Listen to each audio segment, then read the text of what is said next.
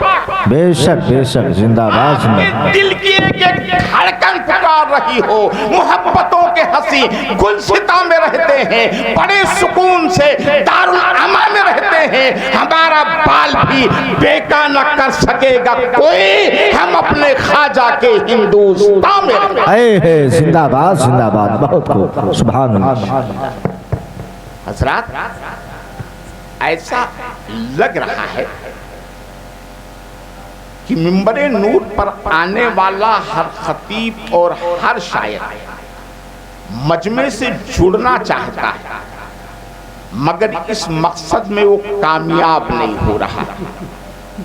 وجہ صاف ہے کہ جن لوگوں کو دیکھ کر مقدر کا موڈ بنتا ہے، جن لوگوں کے چہرے کی زیارت کر کے شاعروں کے جذبات میں ترنگ پیدا ہوتا ہے، وہ عظیم لوگ پیچھے بیٹھے ہوئے ہیں، اور وہ بچے جو صبح سے لے کر شام تک پلہ پکڑتے ہیں، ان 54 اور 58 کو آگے بٹھا دیا گیا۔ مجھے یاد آ رہا ہے پاسبان ملت حضرت علامہ مشتاق احمد صاحب اللہ نظامی فرمایا کرتے تھے، اگر کسی کے تقریر کو فلاپ کرنا ہو تو 5 بچے کو سامنے بٹھا دو، بولنے والا کتنا ہی مجھا مجھایا فنکار ہو فلاپ ہو جائے گا۔ میں سوچ رہا ہوں پرسویا والوں نے تو 15 لڑکوں کو بٹھا دیا، یہاں میری کیا بساط ہے، مولانا فیضان کا بھی پتا پانی ہو جائے گا۔ اس لیے میں آپ سے بڑے ادب کے ساتھ گزارش کروں گا، اگر میں اپنے باپ کے نام پر آپ کو تکلیف دوں تو کبھی آپ میری بات نہ مانیں، لیکن اگر رسول پاک کے نام پر میں آواز دوں تو جس نبی کے صدقے میں اللہ تبارک و تعالیٰ آپ کو اور آپ کی نسلوں کو روزی دے رہا ہے، اس نبی کے نام پر تھوڑی دیر کے لیے کھڑے ہو جائیں، خدا کے لیے کھڑے ہو جائیں۔ میں نے مدینہ کے سرکار کے نام کا واسطہ دیا ہے، اور آ کر کے اگلی صفوں میں بیٹھ جائیں اور ان بچوں کو اتنی دور کر دیں کہ ان کی آواز بھی اسٹیج تک نہ آنے پائے۔ سبحان اللہ، ماشاءاللہ۔ خدا کی قسم پیارے دوستو، ایسے نیک لوگ جہاں ہوتے ہیں یقیناً جنگل میں بھی منگل کا سما پیدا ہو جایا کرتا ہے۔ اللہ تعالیٰ آپ کی محبتوں کو سلامت رکھے۔ آ جائیے، آگے آ جائیے، سبحان اللہ۔ سب کے ساتھ حضرت آپ بھی آ جائیے، آگے آ جائیے۔ دور رہنا ہے تو پھر درد اویسی دے دے تاکہ مجھ کو بھی کچھ کیفیت جدائی مل جائے۔ ایسے خوبصورت چہرے دور سے اچھے نہیں لگتے ہیں، منبر نور کی زینت انہیں بننا چاہیے۔ میں تمام احباب سے گزارش کروں گا، ہمارے پردھان جی بہت پیچھے بیٹھے ہیں، پردھان لوگوں کو تو ہمیشہ آگے ہی ہونا چاہیے کیونکہ ان کے ہاتھوں میں پورے قوم کی باغ ڈور ہوا کرتی ہے۔ آپ آگے تشریف لائیں۔ سبحان اللہ، ماشاءاللہ۔ اب مجمع میں تھوڑی سی زندگی پیدا ہو چکی ہے اور میں یہ شعر کہہ کر کے اپنے سفر کو آگے بڑھانا چاہتا ہوں کہ امن والے ہیں، چین والے ہیں، یعنی بدروں حنین والے ہیں، خوف ہو کیا ہمیں یزیدوں کا، ہم امام حسین والے ہیں۔ ماشاءاللہ، سبحان اللہ۔ تو علامہ مقبول صاحب وہ شعر میں عرض کر رہا تھا کہ در رسول پہ ہم نے بڑے بڑے دیکھے، غلام بنتے ہیں کیسے، کھڑے کھڑے دیکھے، عجب ہے عشق جو بیمار اٹھ نہیں سکتا، وہ چاہتا ہے مدینہ پڑے پڑے دیکھے، وہ چاہتا ہے مدینہ پڑے پڑے دیکھے۔ اور کیوں نہ ایسا ہو، ساری دنیا میں تیرے آقا سے اچھا کیا ہے؟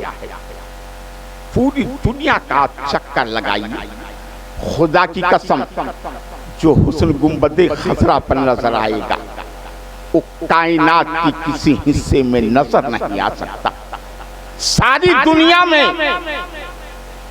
پتہ نہیں کیوں یہ مائی کچھ آواز کھینچ رہا ہے۔ ہاں بیس اس بند کر دو یار، اصل میں شادیوں کا سیزن چل رہا ہے، روز ہم لوگ مائی سے لڑتے رہتے ہیں۔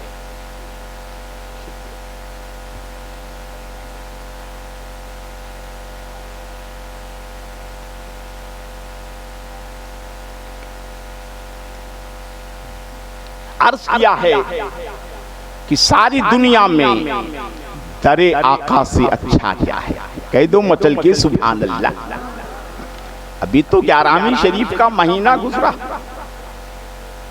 نہ جانے کتنے کنٹل مرغے آپ ہضم کر گئے، کم سے کم ایک مرغے کا حق آج ادا کرتے، اور یہ دنیا کو بتا دو ان کے صدقے حلال کھاتے ہیں، مرغ ہم سالوں سال کھاتے ہیں، اس لیے دم ہے میرے سینے میں غوث اعظم کا مال۔ ساری دنیا میں در آقا سے اچھا کیا ہے؟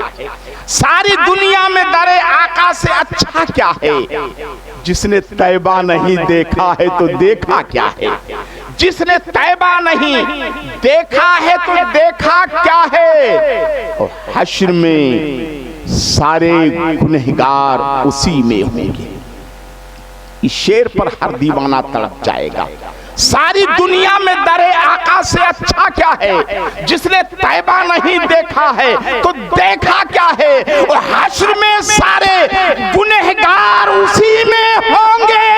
میرے سرکار کی چادر کو سمجھتا کیا ہے؟ میرے سرکار کی چادر کو سمجھتا۔ نعرہ تکبیر، نعرہ رسالت، جشن عید میلاد النبی، نعرہ تکبیر، نعرہ رسالت۔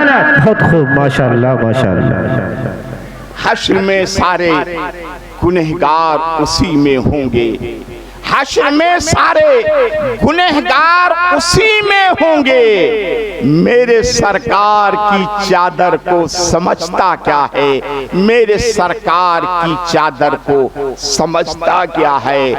اس لیے توبہ گناہوں سے بہت کرتا ہوں، اس لیے توبہ گناہوں سے بہت کرتا ہوں۔ روح کب تن سے نکل جائے بھروسہ کیا ہے؟ روح کب تن سے نکل جائے بھروسہ کیا ہے؟ اور پیاس کی فکر اگر ہوتی نبی زادوں کو، آپ پرسویا سے سیدھے کربلا کی دھرتی پر چلے۔ آج دنیا کہتی ہے کربلا میں امام حسین اس قدر مجبور تھے کہ اپنے بال بچوں کی پیاس تک نہ بجھا سکے۔ جو حسین خیمے میں موجود رہ کر اپنے بچوں کی مدد نہ کر سکا، وہ حسین 1400 سال کے بعد اپنے غلاموں کی کیا مدد کر سکتا؟ میں کہتا ہوں ظالموں، تم نے میرے حسین کو سمجھا ہی نہیں۔ خدا کی قسم، کربلا کی دھرتی پر میرا حسین مظلوم ضرور تھا، مجبور نہیں تھا۔ میرا حسین اگر ایک ٹھوکر مار دیتا تو دشت کربلا جل تھل ہو جاتا۔ میرا حسین آسمان کی طرف نگاہیں اٹھا دیتا تو جنت کی حوریں کوثر کا جام لے کر زمین پر اتر آتی۔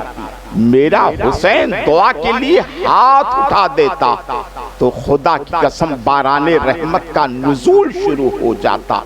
مگر حسین کربلا میں جان بچانے کے لیے نہیں بلکہ جان دے کر عظمت اسلام کو بچانے کے لیے گئے تھے۔ بس اسی منظر کو نگاہوں میں رکھو۔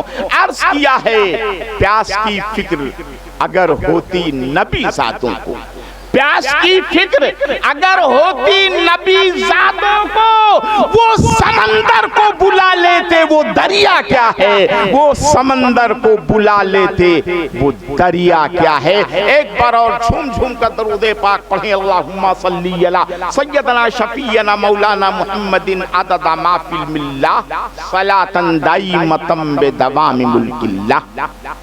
حضرات آپ بخوبی جانتے ہیں کہ انشاءاللہ العزیز آنے والے کل عزیزم الحاج مبارک علی سلم اور عزیزہ شہزادی فاطمہ رشتے ازدواج میں منسلک ہونے والے، یہ اپنی زندگی کا ایک نیا سفر شروع کرنے جا رہے ہیں، اور زندگی کا جو سفر اللہ اور اس کے رسول کے نام پر شروع کیا جاتا، اس سفر میں کبھی زحمتیں نہیں آتی، اگر آتی ہیں تو رحمتوں میں تبدیل ہو جاتی، اس سفر میں کبھی مشکلیں نہیں آتی ہیں، اگر آتی ہیں تو آسانیوں میں بدل آیا کرتی ہیں۔